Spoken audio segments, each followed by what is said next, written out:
আলোচনার পরিপ্রেক্ষিতে আমরা যেটা বুঝতে পারছি যে এই ধরনের একটি কাঠামোর ব্যাপারে সংখ্যাগরিষ্ঠ দলের সমর্থন আছে, কিন্তু কাঠামোগত প্রশ্নগুলোকে আরেকটু সুস্পষ্ট করা দরকার, আরেকটু আলোচনার প্রয়োজন আছে।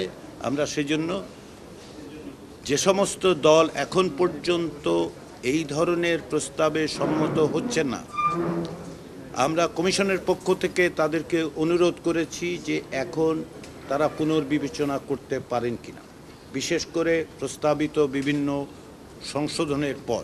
এটা আমাদের অনুরোধ। বিভিন্ন রাজনৈতিক দল তারাও অনুরোধ করেছেন, যারা এটি সমর্থন করেন, যারা এটি সমর্থন করছেন না তাদেরকে অনুরোধ করেছেন যে আপনারা পুনর্বিবেচনা করতে পারেন কিনা। আমরা আশা করছি যে সমস্ত দল এই ধরনের কমিটি নিয়োগের ক্ষেত্রে এখন পর্যন্ত একমত হতে পারছেন না, তারা এগুলি পুনর্বিবেচনা করবেন এবং আগামীতে আমরা আলোচনার মধ্যে দিয়ে একটি নিষ্পত্তিতে আসতে পারব। আজকের দ্বিতীয় বিষয় ছিল দ্বিকক্ষ বিশিষ্ট পার্লামেন্টের প্রশ্ন, এবং দ্বিকক্ষ বিশিষ্ট পার্লামেন্টের প্রধান বিষয় হচ্ছে যে আমরা উচ্চকক্ষের বিষয় নিয়ে আলোচনা করেছি, যদিও কোনো রাজনৈতিক দলের পক্ষ থেকে নিম্নকক্ষ নিয়ে আলোচনার কথাও উত্থাপিত হয়েছে। তারা দাবি করেছেন যে এই নিয়ে আলোচনা করার দরকার, কিন্তু আমাদের পক্ষ থেকে যেহেতু আলোচ্য সূচি হিসেবে উচ্চকক্ষের বিষয় ছিল, সেখানে তিনটি বিষয় আসলে সুস্পষ্ট হয়েছে। প্রথমত, অধিকাংশ দল নীতিগতভাবে দ্বিকক্ষ বিশিষ্ট সংসদ প্রতিষ্ঠার পক্ষে, কিছু কিছু দল বিভিন্ন কারণে সামান্য আপত্তি করছেন, কিন্তু সেটা কতটা নীতিগত সেটা এখন পর্যন্ত স্পষ্ট নয়। তবে আবারও বলি, অধিকাংশ দল নীতিগতভাবে দ্বিকক্ষ বিশিষ্ট সংসদ প্রতিষ্ঠার পক্ষে। নির্বাচনের প্রক্রিয়া নিয়ে আলোচনা হয়েছে, সেখানে নির্বাচন প্রক্রিয়া হিসেবে প্রাপ্ত ভোটের ভিত্তিতে সংখ্যানুপাতে করার ব্যাপারে অধিকাংশ দল মত দিয়েছেন, তবে কোনো দল এ ব্যাপারে সুস্পষ্ট আপত্তি জানিয়েছেন। তৃতীয় সেটা হচ্ছে কার্যকর একটি উচ্চকক্ষের জন্য এর কার্যপরিধি নির্ধারণ করার ক্ষেত্রে সংবিধান সংস্কার কমিশনের প্রস্তাবের বাইরেও কিছু কিছু জিনিস যুক্ত করার কথা বলা হয়েছে। আমরা বিভিন্ন রকম প্রস্তাব ওই আলোচনায় এসছে, সেগুলো আমরা আলোচনা করেছি। এর কিছু কিছু বিস্তারিত আপনারা পরবর্তী সময় দেখতে পাবেন হয়তো অন্যান্য রাজনৈতিক দলের কাছ থেকে।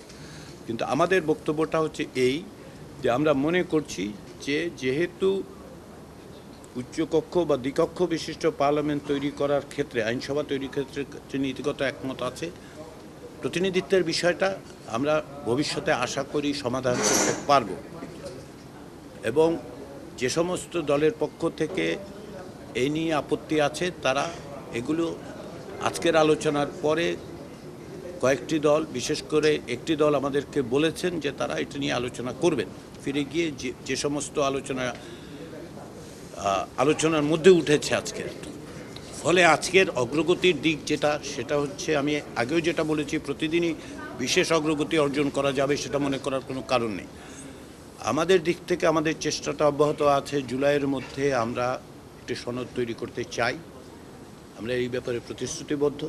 আমি আজকে সকালে রাজনৈতিক দলগুলোর কাছে অনুরোধ জানিয়েছি যে আপনারা সকলে মিলে গত বছরের জুলাই মাসে যেমন একটি পতাকার তলে সমবেত হয়েছিলেন, যেখানে কোনো দলের বিষয় ছিল না, রাষ্ট্রের বিষয় ছিল, জনগণের বিষয় ছিল, দেশের বিষয় ছিল।